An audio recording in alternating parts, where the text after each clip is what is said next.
Olha que susto! Obrigada! Valeu, gente! Eu me senti a Xuxa agora, tomei um susto aqui. Tá vendo? Você se sente. Parabéns. Obrigada. Feliz aniversário. Obrigada. Tudo de bom pra você. Amém, e seja então. sempre assim maravilhoso. Amém, obrigada. Parabéns, muita saúde. E você faz o aniversário junto com o Tri, né? É verdade. Só que você nasceu bem depois, né? O Tri faz 51 anos, também é uma data bacana, uma data cheia. Bem legal, parabéns. Obrigada, Flavinho. Muito obrigada a todo mundo, a equipe maravilhosa aqui, que estava trocando muitos carinhos aqui com as nossas câmeras, né? São maravilhosos demais. Gente, hoje o programa tá muito bom. O programa tá quente. O chileno hoje estava desesperado, porque teve que cortar um monte de assunto para caber dentro de 1 hora. Então, eu vou seguir aqui. A gente tem mais uma derrota do São Paulo no Brasileirão. Vingança de Fernando Diniz, né? Clima pesado no Parque São Jorge, com protesto da torcida. Jogo com chuteira problemática. Emerson Sheik afiado ontem no Mesa Redonda, repercutindo muito por aí. E tem ainda o Patrick de Paula, gente. Ele conseguiu se envolver em 2 polêmicas no mesmo dia.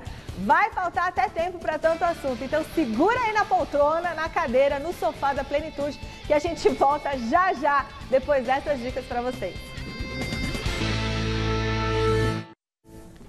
Gente, estamos de volta com a nossa enquete do dia. Olha só, a escalada da pressão por parte das torcidas com ameaças de morte e perseguição a jogadores pode acabar em tragédia? O que você está achando disso tudo?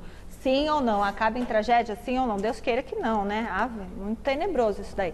Entre no site gazetesportiva.com, deixe seu voto. Você também pode usar o nosso QR Code, que aparece aqui do ladinho, para entrar direto no site. E manda o seu WhatsApp pra gente no 11 99479 1633. 99479 1633. Celso Cardoso.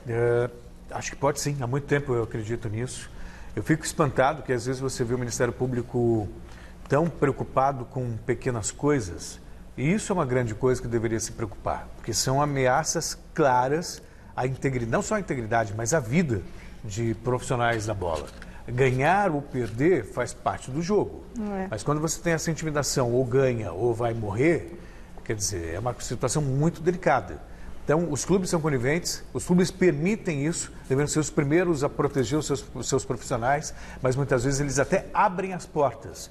Então, infelizmente, eu ainda acredito que algo pior possa acontecer. E aí, quando acontecer uma tragédia, é que as pessoas vão se mobilizar para mudar esse tipo de situação. Ah, seguramente. E a coisa está assim, está ganhando uma coisa de maior proximidade. Antes ficava lá fora gritando e tal, tanto faz.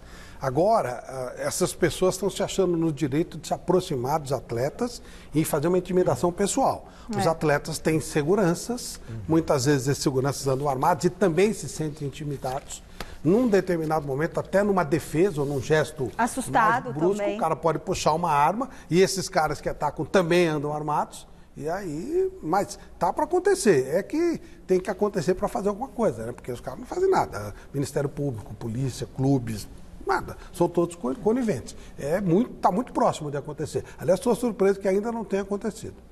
Os próprios jogadores também, viu, Flávio? Então, são coniventes com isso.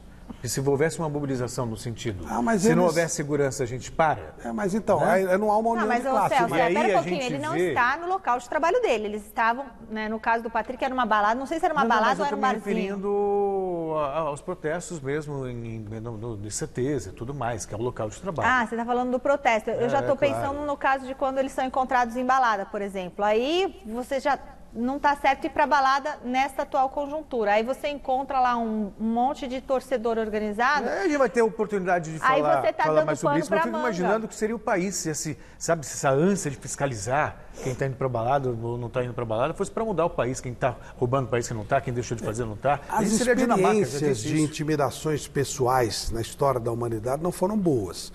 Os judeus, antes da Segunda Guerra Mundial, os camisas pretas lá em Portugal, eram grupos paramilitares que se achavam no direito de intimidar pessoas. A coisa foi andando e deu no que deu. Então é preciso ficar bem esperto com relação ao que está acontecendo. Beleza. Bom, daqui a pouco a gente volta a falar dessa pressão da torcida. Só lembrando que tem caneca hoje de presente. Vou falar daqui a pouquinho o nome de quem ganhou a caneca da semana passada, tá? Essa caneca, a caneca, todo mundo quer a caneca. Já vamos mandar fazer mais, tá certo? O assunto agora é o clássico Sansão desse domingo, o reencontro de Fernando Diniz com o São Paulo. No reencontro de Fernando Diniz com o São Paulo, abraços só antes da bola rolar. Porque quando o jogo começou, o bicho pegou, hein? Se liga só no embate entre Reinaldo e Marinho. Mas foi justamente ele, Marinho, que inaugurou o placar na Vila Belmiro. Lançamento de Camacho, passe de Giamota e gol do camisa 11. O Santos melhor quase fez o segundo com Caio Jorge. O São Paulo, quando chegou, viu o Reinaldo ser travado em cima da hora por Pará. E quando o tricolor foi sair jogando lá atrás, como nos tempos de Fernando Diniz, Lisieiro deu esse presente para Caio Jorge, que só rolou para Gabriel Pirani marcar o segundo. Ironias do futebol. O São Paulo até melhorou no segundo tempo, mas nada de bola na rede. Destaque mesmo ficou para o mini-míssel aleatório de Marinho, que explodiu no travessão. E terminou assim, 2-0 na Vila Belmiro. O jogo hoje ele tinha um simbolismo, talvez mais importante por conta de ser um clássico regional e alguma outra coisa que envolvia nesse jogo. Mas a equipe jogou bem e mereceu ganhar o jogo da maneira como ganhou. Todas estas, uma série de situações físicas, de jogo, jogadores que estão fora, jogadores que estão voltando, situações que menos de um mês atrás jogavam cada 48 horas, um esforço físico e mental muito grande, extremo para um ser humano, não somente para atletas. É normal ter um período de transição, de dificuldade. E aí, é desculpa ou tem mesmo... Bom, mérito o Fernando Diniz tem muito, mas o Crespo tem razão nas desculpas ou ele falhou dessa vez? Porque eu acho que ele falhou nessa escalação do time. Foi uma escalação diferente, mas também ele está tentando alguma coisa. E o Reinaldo como zagueiro não é a primeira vez. O próprio Fernando Diniz já usou o Reinaldo como zagueiro em algumas situações de jogo. Mas ele aprovou mais o Léo Pelé, né? E aí ficou com a posição fixa. Mas de qualquer maneira, eu acho que o São Paulo criou-se uma expectativa acima do que o São Paulo pode oferecer num campeonato como o brasileiro. E aí, quando você tem uma expectativa muito alta e a realidade é mais baixa, vem a decepção. Mas colocar tudo na conta do Crespo, eu acho um equívoco, assim como achava colocar na conta do Diniz na temporada passada e tudo mais. E outra coisa, tem que se destacar também o futebol apresentado pelo Santos. E o Santos já mudou muito, Flávio, em relação ao que era antes. E claro, mais uma vez, vão falar assim, você é muito fã do Fernando Diniz. Sou mesmo, eu acho o Fernando Diniz diferente. Esse é o custo do Campeonato Paulista. Falei várias vezes que o São Paulo estava estourando o time para ganhar o Campeonato Paulista. Aí você, torcedor de São Paulo, veja se vale a pena ou não. De repente fala, não, valeu a pena, ok, vamos lá, vamos meio que abrir mão do Campeonato Brasileiro. Tanto que em 5 jogos, 15 pontos, São Paulo fez 2. É o custo do Campeonato Paulista. O São Paulo jogou tudo no Campeonato Paulista, o próprio Crespo deixou bem claro aí na entrevista, com erros, acertos, divergências. Então, a verdade é que o São Paulo, sem o Daniel Alves, é um time bem comum, até abaixo do comum. Também. E o Daniel Alves estourou por causa do Campeonato Paulista, do ritmo que colocaram para ele jogar. Agora, só um detalhezinho, né? Como tem os caras que são amados e adorados, e odiados. E a gente ama e odeia esses caras também, né? É tudo entre parênteses, entre aspas. Você já imaginou se esse gol que o Crespo tomou, essa saída de bola do Lisieiro, fosse com o Fernando Diniz, o escândalo que seria? Ninguém falou nada. O Garrafa mesmo ia gritar, subir na mesa. Que palhaçada, não sei o quê. Mas, como foi o Crespo, tá tudo certo. É a mesma saída e, de novo, são erros individuais. Claro. Não é a jogada que é ruim, não é a saída que é ruim, são erros individuais. O Garrafa não está aqui para se defender, mas daqui a pouco ele deve estar. Gritando. Talvez ele esteja em algum link aí. E a revanche do Fernando Diniz para cima do São Paulo rendeu muito nas redes sociais. Vamos acompanhar. Nem bem terminou o clássico e os criativos internautas correram para as redes sociais para zoar o São Paulo de Crespo, que perdeu para o Santos de Fernando Diniz. Mais uma vez, a lei do ex prevaleceu e a galera não aliviou.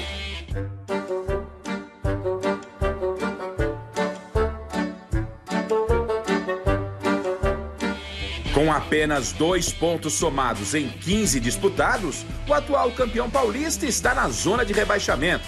e a recuperação tem que ser imediata. Depois da partida, o técnico Hernan Crespo pediu compreensão do torcedor pelo péssimo momento da equipe. Entiendo que com o esforço que continuam a fazer esses jogadores, vai voltar pouco. 3 dias, uma semana, voltamos e voltaremos a ganhar e todo vai voltar como antes. Devemos solamente ter paciência, tempo, paciência, que volta. E aí, o que vocês acham? Paulistal é paulistal, brasileiral é brasileiral. O que você está percebendo agora. E outra coisa, ele tem razão que ele está falando, tem que ter tempo e paciência. Sim. Aí, vamos citar mais um colega nosso? Esse que você citou agora? Sim, Garrafa. Faz uma garrafa. Nossa, não, porque... Eu vou dar chance de responder. Não, mas que o futebol brasileiro é assim, tem que dar resultado, Aí não há trabalho que vingue, aí não há trabalho que dê certo. E quando você vê o Crespo falando, precisa de você ter paciência, ele tá falando óbvio, Flávio. Você viu que... Sabe que o líder do campeonato é o Atlético Paranaense, né? Sim. Cujo técnico chama-se Antônio Oliveira, que era auxiliar do Gesualdo, que o Santos demitiu com 2 meses. O auxiliar dele é líder do Campeonato Brasileiro hoje. Será que o Gesualdo não sabia? Não, o Gesualdo? Pois é. Enfim. muito bem, e agora sim ele tem a chance de responder, que aqui é democrático. Osmar Garrafa chega diretamente do CCT da Barra Funda com o dia seguinte do São Paulo, após essa derrota da Vila Belmiro. Clima não anda muito bom por aí, Garrafa, mas você tem, antes de tudo, o seu direito de resposta. Boa noite.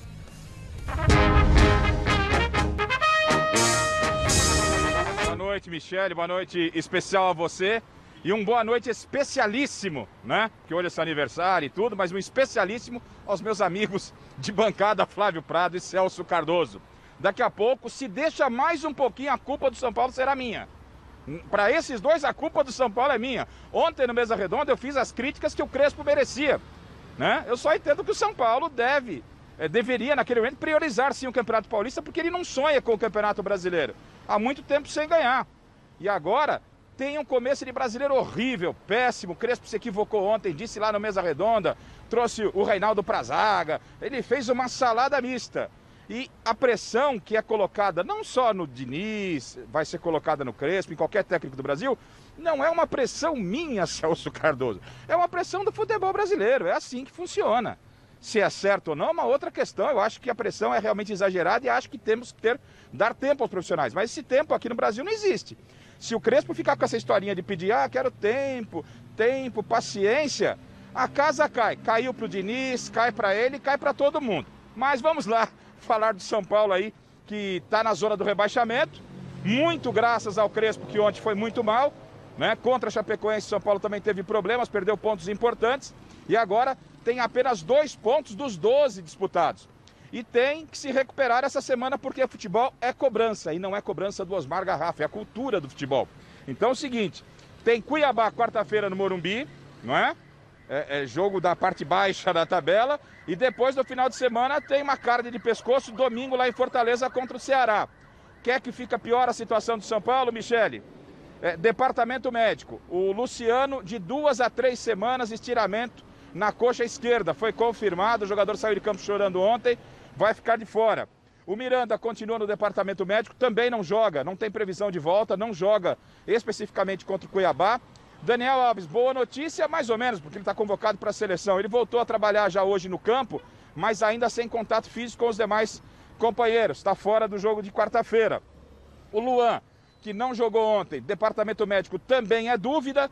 Tem o Arboleda ainda na seleção equatoriana, além de Hernanes, o William, outros jogadores que não vinham sendo aproveitados como titular, mas também estão no departamento médico. Ou seja, o São Paulo tem um time e não tem um elenco. E o Crespo fez um monte de bobagem, no meu entendimento, no clássico de ontem.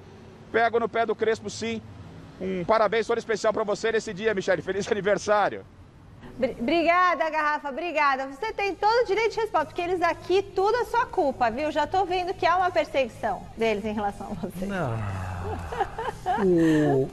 A ida do Daniel para a Olimpíada é um desastre.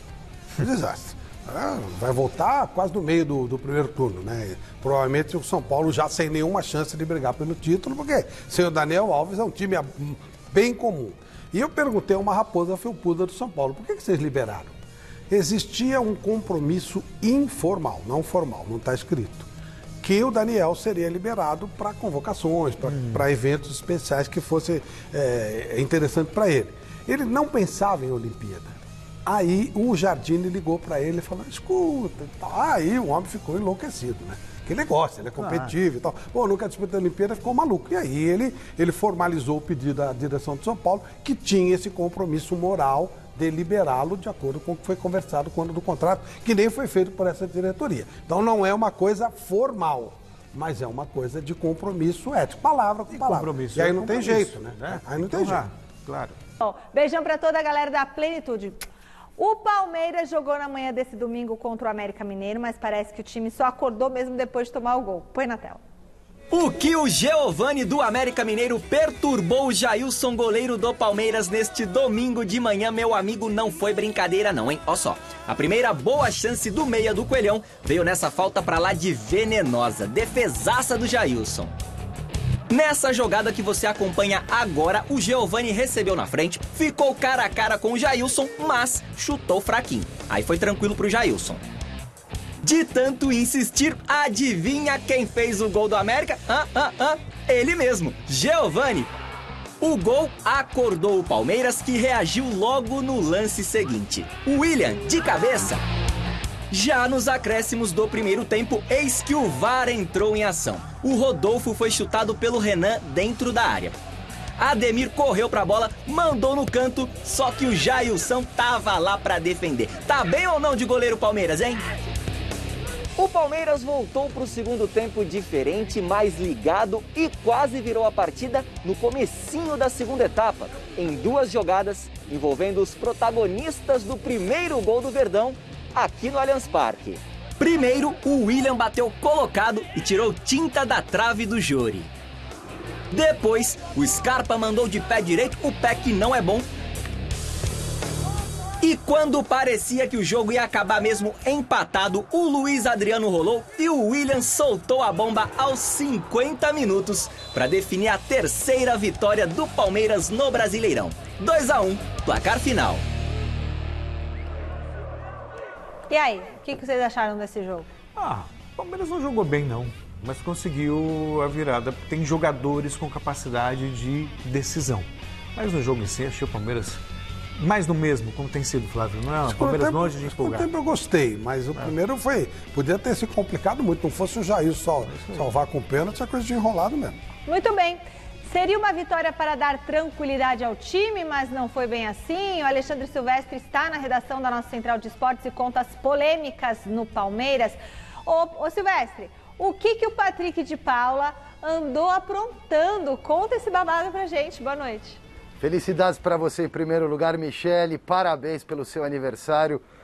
Um grande beijo no seu coração, minha querida. Patrick de Paula foi o personagem negativo do Palmeiras nesse domingão.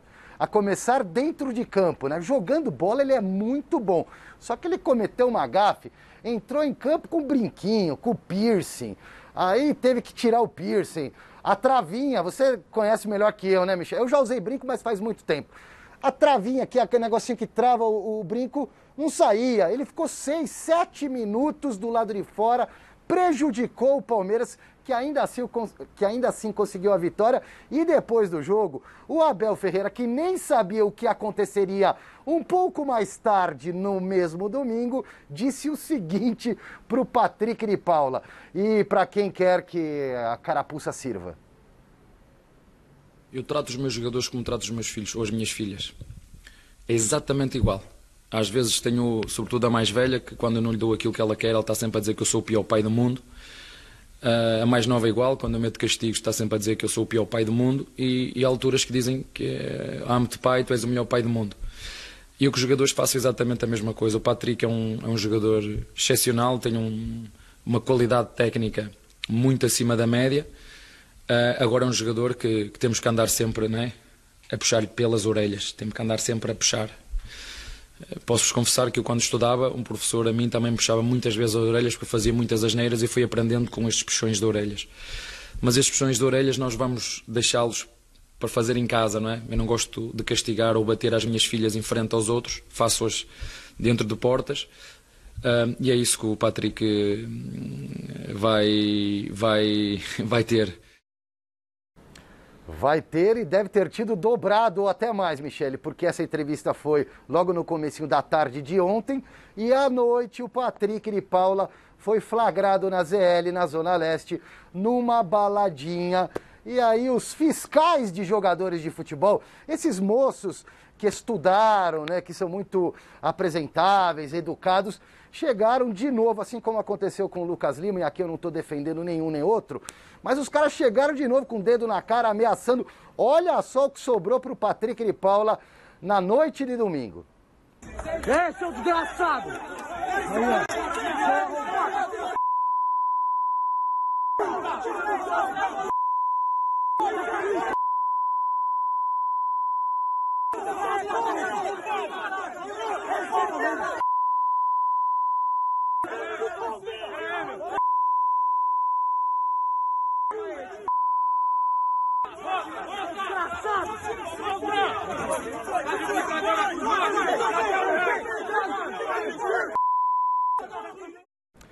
O Patrick de Paula se desculpou através da sua assessoria, pediu desculpas aos verdadeiros torcedores.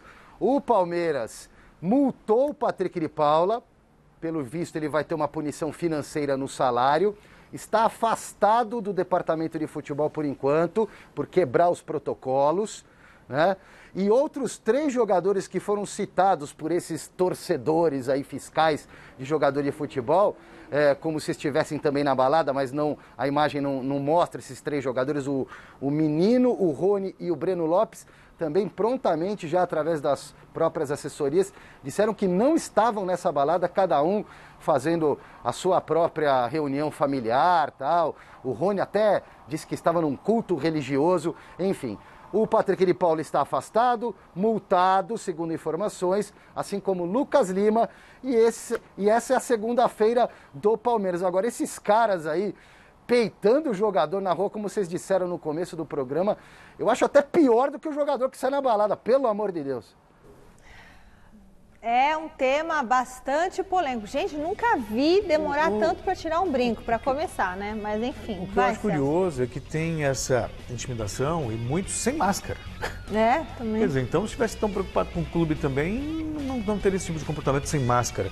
Agora, isso não é isso que eu acho ruim no futebol brasileiro, embora o comandante seja europeu. Às vezes tem que puxar a orelha do jogador, não é criança, gente, é profissional. O cara tem que saber das responsabilidades dele, tanto que na Europa, Flávio, muitos clubes, aliás, nem existe a história de concentração. Cada um sabe o que tem que fazer e o que tem que responder. Essa coisa de jogador brasileiro mimado, que acha que pode tudo porque tem dinheiro, tem um carro importado, tem isso, tem aquilo. E é uma falta de profissionalismo. Eu também acho. E é uma falta de profissionalismo tão absurda, porque ele está indo para a balada, alguém pode dizer, está na Constituição, o direito de ir e vir. Acontece que ele indo para a balada, em contato com outras pessoas, ele coloca em risco o time inteiro, o grupo inteiro. Exato. Porque se ele pegar Covid, ele vai passar para um, vai passar para outro, talvez passe para um roupeiro, para alguém mais velho, que vai ter um problema sério e acabou. Mas ele vai falar, mas então, eu fui vacinado. Mas aí que tem que tomar cuidado. Mas foi vacinado, também. Mas você leva tempo, você tem que tomar as 2 doses, depois de 20 dias da segunda dose. Da segunda dose, que você vai estar totalmente imunizado. Então é responsabilidade, primeiro como cidadão, e segundo, profissionalismo. E está faltando profissionalismo para o senhor Lucas Lima, está faltando profissionalismo para o senhor Patrick de Paula e está faltando profissionalismo para todos os outros que saem nessas baladas clandestinas e expõem todo um grupo ao risco, Flávio. Bom, tudo bem. Eu concordo com tudo que você falou, é irresponsabilidade, mas... Não isso justifica. Não se aceita, até porque são pessoas que não têm nenhum nível de credibilidade, de seriedade, não são pessoas respeitáveis, porque pessoa respeitável não vai para a balada à noite, e isso significa simplesmente o seguinte, anote aí, Patrick de Paula dificilmente voltará a jogar pelo Palmeiras. Tá? Tô dando uma informação. dificilmente voltará a jogar pelo Palmeiras. Essa intimidação, essas ameaças que ele recebeu, existe, como eu já falei aqui várias vezes, a gente sabe, os jogadores eles são empresas. E a cúpula, o pessoal que assessora o Patrick de Paula entendeu que não há necessidade dele correr esse tipo de risco. Não há mesmo. Então toda a movimentação está sendo feita no sentido do Patrick deixar o Palmeiras. Não se surpreenda se ele fizer um BO por causa disso, tem que fazer mesmo, que ele foi ameaçado, ele foi ofendido, ele foi intimidado. E todos os caras, pode ser que jogue um jogo ou outro, tem multa e tal, isso aqui. Mas a partir de hoje, o Patrick de Paula tirou a cabeça do Palmeiras. A cabeça dele já está fora, forçarão para ele sair, qualquer propósito que apareça, e vão colocá-lo no mercado, ele vai embora do Palmeiras. Olha, ontem, deixa eu contar uma coisa para vocês, o Corinthians enfrentou o Bahia em Salvador, né? E voltou de lá como? Com um pontinho na bagagem.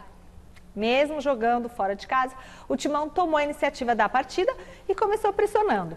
O Bahia demorou a levar perigo e tentou chegar na base do chuveirinho, mas o Cássio estava atento. No final da partida, o tricolor baiano até tentou abrir o placar na base da pressão, só que ficou nisso mesmo, foi 0-0. Deu para ver, vocês conseguiram ver alguma evolução no time do Silvinho? Ou ele ainda vai ter muito trabalho pela frente? O que vocês acharam? O trabalho vai ser enorme por falta de material humano. Mas a gente já nota um time com uma cara melhor postado. O problema do Corinthians é fazer gols. Ele tem dificuldade de fazer gols. A postura defensiva está retomada, o time está sofrendo poucos gols. Tem dificuldade para marcar. Por exemplo, ele vai jogar o próximo jogo, salvo engano, com o Sport aqui em São Paulo. Esse tipo de jogo é péssimo para o Corinthians. Ele pega adversário fechado e tem dificuldade. Ontem na Bahia jogou de igual para igual com um time superior a ele, um time mais estruturado que ele, e trouxe um bom resultado de lá. Mas é um time de poucos gols, né? Esse é o problema, isso tem que ser acertado. Então, é que as pessoas só analisam muitas vezes o resultado, né? Mas o Silvinho, eu já noto, sabe, alterações que ele promoveu no trabalho dele. E ele é daqueles tipo Tite, né? O próprio Mano. Não por acaso ele foi auxiliar dos dois, ele começa ajustando o time de trás para frente. Então a primeira acerta a defesa. E você vê um Corinthians mais organizado do ponto de vista de transição defensiva, as duas linhas se formam muito rapidamente. Ele chegou, Flávio, até a colocar uma linha de 5 atrás, com o Matheus Vital complementando o quinto da linha de trás, o que mostra também a disciplina tática do Matheus Vital. Enfim, é um Corinthians mais organizado do ponto de vista defensivo. Falta criatividade, mas também falta jogador para isso. Falta matéria-prima, né? O Mosquito fez falta ontem. E olha, falavam do Mosquito. Vocês lembram quando Mosquito, e olha, o Mosquito. Se o Mosquito está fazendo falta, com todo respeito, o Mosquito estava jogando muito pelo Corinthians, imagina a situação que está o clube. Bom, e se faltou gol nesse jogo entre Bahia e Corinthians, sobrou polêmica. O Jonas Campos está no Parque São Jorge e traz a história da chuteira problemática do jogo. Boa noite, Jonas.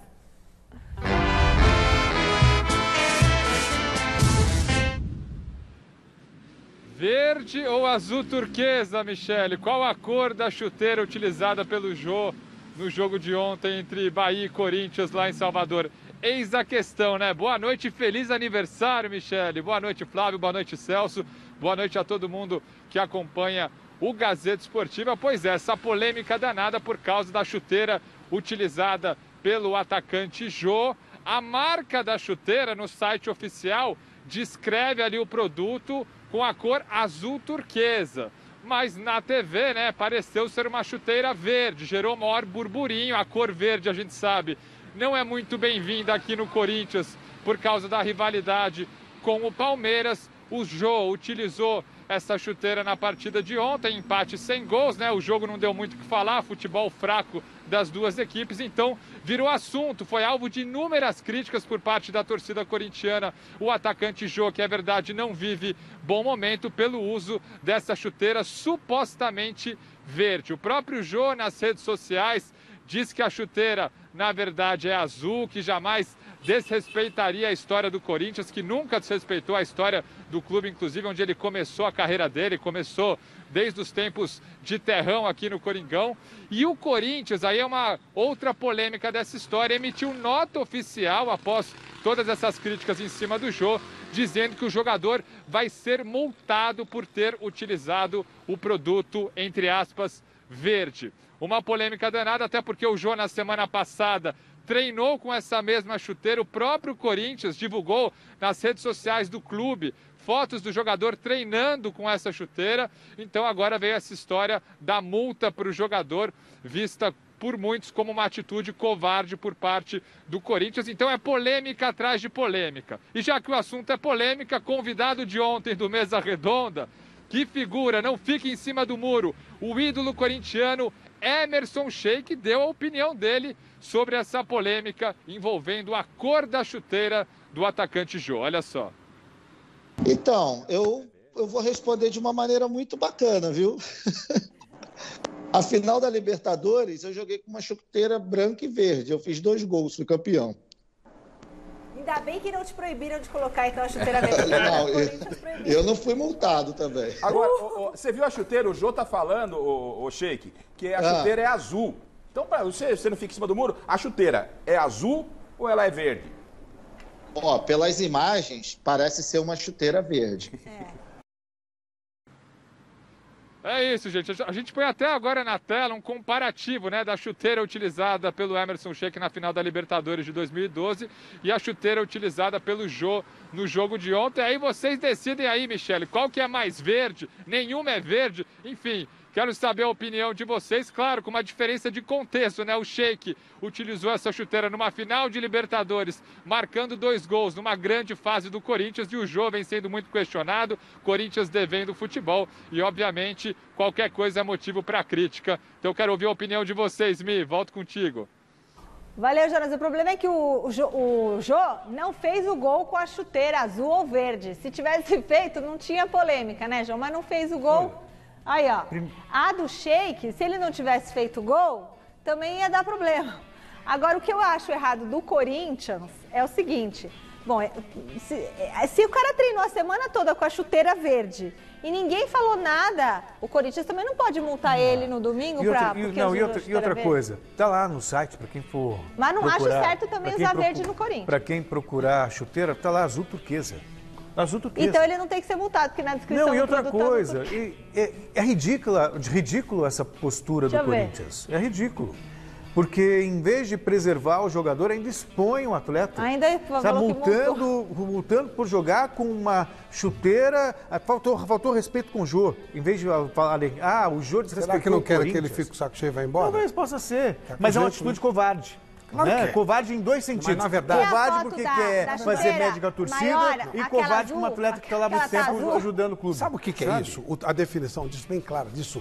Provincianismo. É isso aí. Coisa de caipira, coisa de jeca, coisa de jacu, coisa antiquada. É isso. Provincianismo, jeca, caipira, antiquado. É coisa pequena, aí, coisa insignificante. Porque quando eu falo que o Corinthians é regional, é Esporte Clube Corinthians Paulista, os caras ficam bravos. Vocês acham que o Manchester City, o Barcelona, isso é coisa pequena, é muito provincianismo. Vai ser provinciano no inferno, cresça, vire profissional, vire um clube decente. Isso é coisa de várzea, mas assim, muito pequeno, mas muito, desse tamanho, muito pequenininho. É, dissimulado por tradição. Tá no estatuto do Corinthians. Tudo bem, mas tá com um uniforme verde. Gente, a parte de cima eu acho que é meio azul turquesa.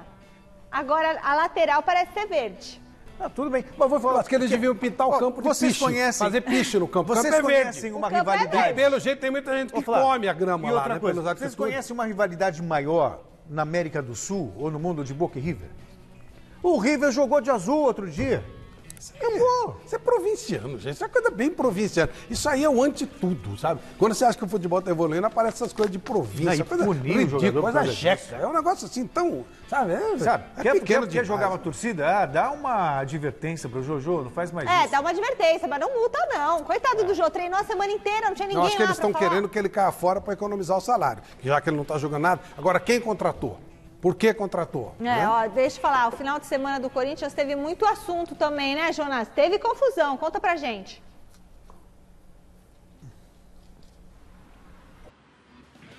Pois é, Michele, o Parque São Jorge hoje está tranquilinho aqui nessa segunda-feira, mas no sábado isso aqui estava abarrotado, rolou um protesto grande aí de organizadas do Corinthians que se uniram para protestar contra as administrações recentes, as gestões recentes aqui do Corinthians, inclusive críticas à gestão atual, pedidos de reforços, né? A atual gestão ainda não teve nenhuma contratação de peso, tem trabalhado justamente para reduzir as despesas. O próprio presidente do Ilho, após toda essa manifestação que foi pacífica e democrática, postou um vídeo pedindo paciência, dizendo que está chegando a hora da diretoria investir, que o primeiro trimestre já foi de superávit, enfim, é arrumar a casa para depois investir, segundo o presidente do Ilho, Monteiro Alves, mas o Corinthians em momento bastante conturbado. E quem falou sobre isso, né? A gente volta a colocar ele aqui no Gazeta Esportiva, Emerson Sheik, em participação ontem no Mesa Redonda, declaração forte do Sheik, falando que o Corinthians precisa de fato de uma limpa. Ele pediu até a saída de alguns funcionários, citando nomes. Vamos ouvir o Sheik. Quando eu falo que eu acredito no Duílio, é porque o Duílio sabe muito bem as pessoas que estão ali e que precisam sair. E ainda tem gente lá que precisa sair do clube. O Mauro, você me pediu um nome, eu vou te dar um nome. O Mauro, auxiliar técnico, é um nome que tem que sair. Eu ainda não entendi qual é a função dele ali hoje no Corinthians, né? O Mauro precisa sair do Corinthians. Ah, mas é legal, é amigo. Mas ali não é um lugar de... Quem é amigo vai para o parque, vai para a balada, toma uma cerveja, né? Ali é lugar de trabalho. E eu não vejo o Mauro há muitos anos agregando para o crescimento do clube, do Corinthians. O Corinthians, ele está em boas mãos. O Duílio como presidente, o Alessandro, o Roberto, são pessoas que eu acredito. O Alex na base. Agora, o resto... faz um pacote e joga tudo fora. Joga tudo fora, que não vai dar em nada. Bombástico o Sheik no Mesa ontem, hein? Bombástico. Vai falar pitadinha? Não tem tempo? Não, só rapidamente, não sei se vai dar para falar depois. O Patrick de Paulo, voltando ainda ao Palmeiras, ele fez um pronunciamento via rede social dizendo que não estava embalada coisa nenhuma, que estava jantando com a família, com a esposa, a namorada, uma coisa assim. Então, essa história de que ele estaria na balada não condiz com a verdade. Eu tinha visto isso também. Por isso que eu até te falei, será que era balada mesmo? Ele falou que estava até com familiares. Ele postou há 19 minutos. Bom, e aí, Flávio, o que você... Bom, agora ele me atrapalhou todo. O tema era Corinthians, ele falou do Palmeiras. É que o jornalismo pede urgência. O Corinthians, eu acho que estava dando tudo certinho. O Duílio, ele explicou que o time baixou a folha de pagamento, o próprio Sheik confirmou ontem, né? Não tem dinheiro, não dá para você tirar dinheiro do céu. Hoje eu... aquela história que falou o senhor do Paulinho. E aí eu fui fuçar, né? Se o Paulinho ficar no Brasil, ele vai ficar no Red Bull. O Corinthians não tem a menor condição de disputar com o Red Bull. Nossa. Não tem dinheiro, gente. Como é que vai fazer? Então, se o Paulinho ficar no Brasil, fica no Red Bull. O Corinthians não consegue. Amanhã temos uma reportagem do Paulinho aqui no Gazeta Esportiva, hein? Voltamos a fazer contato com o Silvestre, dessa vez para falar da seleção brasileira. Silvestre, quer dizer que o Tite atingiu mais uma marca importante no comando do Scratch Canarinho? Conta para nós. É isso, eu gostei do Scratch Canarinho. Eu tinha um jogo chamado Scratch, um jogo antigo de futebol. Você comprava jogadores, tá bem legal. O Tite completou 5 anos à frente da seleção brasileira, ainda não foi campeão do mundo, terá uma oportunidade no Catar, mas os números, mesmo que sejam frios, são muito positivos pro Tite, hein? 81% de aproveitamento, 42 vitórias em 56 partidas, 10 empates, apenas 4 derrotas. E ele completou justamente ontem, domingo, esses 5 anos e foi presenteado pelo Neymar em nome de todo o grupo de jogadores da seleção brasileira. A família Tite, ele ganhou uma camisa personalizada do Neymar, foi aplaudido pelos jogadores. E hoje, na coletiva de imprensa na CBF, o Brasil que está treinando lá na Granja Comari, o Alexandro acabou falando um pouquinho da importância que o Tite tem, não só como treinador, mas como figura humana para todos esses jogadores que vestem a amarelinha. Fala aí, Alexandro. A homenagem ao Tite foi merecida, porque ele é uma pessoa bem respeitada aqui, pelo que ele é, pelo que ele faz e pelo respeito que ele tem por todos também. E, enfim, óbvio que aprendi com todos os treinadores com quem eu já trabalhei, com o Tite não é diferente, não só dentro do campo que a gente aprende com ele, mas também fora de campo. Ele tenta aí nos ensinar os valores realmente da vida, não só dentro do futebol. Então, acho que esse lado dele humano, pode-se dizer, está ajudando muito o grupo.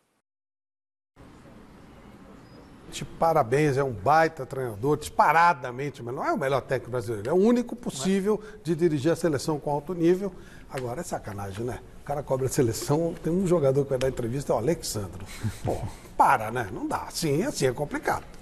Gente, deixa eu só falar duas coisas. Primeiro, eu quero mandar um beijo pro Márcio da Moca, que sempre que eu tô fazendo uma caminhadinha ali, ele tá de bicicleta. Então, beijão pro Márcio, corintiano. E a vencedora da caneca é a Aisha. Parabéns, a caneca é sua. Eles tinham mandado um recadinho semana passada. Vocês lembram, uma menininha? A nossa produção vai entrar em contato com você pra você retirar sua caneca, tá? Seu pai provavelmente retirar sua caneca, tá? WhatsApp. Boa noite, Michele, Celso e Flávio. Sim, com certeza, com a displicência dos jogadores e a ignorância das organizadas, com certeza pode acontecer uma tragédia assim. Vanderlei de Arthur Alvim. Quero minha caneca, hein? Boa noite, Michele. Feliz aniversário. Muita saúde e paz para você e família. Michele, Gazeta Esportiva, tudo a ver. A escalada é perigosa, sim. Temos que contê-la. Jorge, São Paulo. Eu acho que sim, é um ambiente hostil. Antes de mais nada, quero parabenizar a Michele. Meus parabéns. Gostaria de ganhar a caneca. Luciano da Saúde. Luciano, fortíssimo candidato. E o outro telespectador querido também, um beijo pra vocês. Obrigada pelo carinho. Gente, resultado da enquete. A escalada da pressão por parte das torcidas com ameaças de morte, perseguição a jogadores, pode acabar numa tragédia? A maioria respondeu que sim, né? 72% dos votos. Vamos acalmar, galera. Vamos acalmar. Vamos ter paz aí. O mundo precisa de paz. Acabou. Muito obrigada, Celso. Muito obrigada, Flávio. Muito obrigada pelo carinho de todos vocês. Fique agora com o Jornal da Gazeta. Valeu, Celso. Beijo. Daqui a pouco é você, hein?